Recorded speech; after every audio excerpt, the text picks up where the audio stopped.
Улааны 16 намтгийн хүндэтгэлийн хэсэгт яслал төгөлдөр залж байна.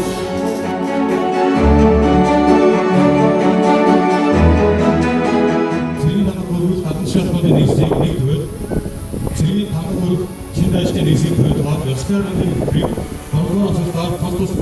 Монгол улсын иргэн бий. Монгол улсын иргэн бий. Иргэний цэргийн үүргээ өнчээр биелүүлж айн бие үлдсэн батлаа их орон төр ард түмэндээ хандгаалan тангарахыг Монгол улсын зүтгэе.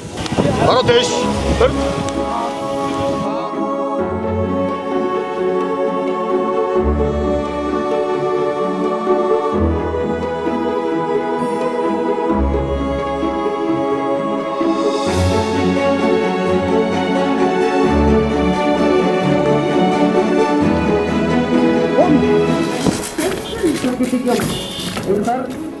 Тус ангид 1973 онд анх байгуулагдсан 52 жилийн түүхтэй Илам алах байгууллагын инженерийн хангалтыг зохион байгуулдаг үндсэн чиглэлтэй.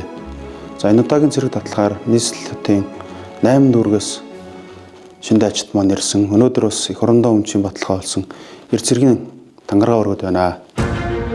хугацаанд хариуцсан ажлын хэдэн санаачлах гарган ажилласан албан агчдыг сайжруулж бэлэг асуултаар бодлоо.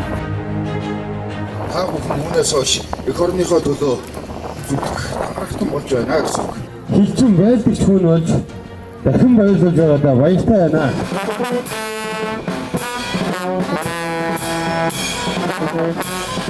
Цэргийн тангараа өргөд эр цэрэг болсондоо бас баяртай байна. Үүнээс хойш хичээгээд илүү их хичээгээд мундаг сайн зэрэг болон цол аавна л гэж бодож байна.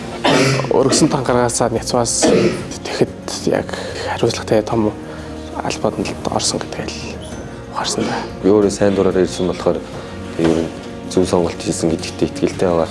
За ер нь сүүлийн үед цэргийн албанд ирэх залуучуудын сонирхол бас маш их нэмэгдсэн байна. Эр цэргийн албыг бас эргээр бас их бодож эцэг эхчүүдийн хувьд ч гэсэн бас их сайхан өдөр үзэлтэй байна.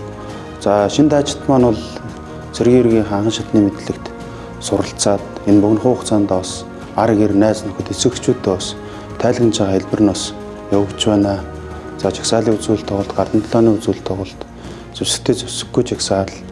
Дээр нь мөн бас төрөл бүрийн урлагийн үзлэгийн номеруудыг бас та бүхэндээ бас төлөвлүүллээ.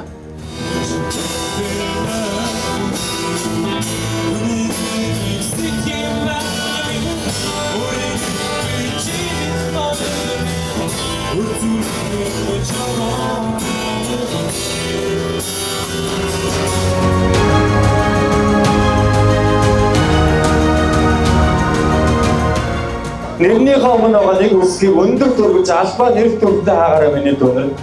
Эх орныхоо зурган хэлийг одоо дагшин зурвсыг хамгаалах, арчлан хамгаалах энэ одоо хүндтэй бөгөөд ариун албанд одоо хүүгээ илгээсэн та бүхэндээ баярлалаа.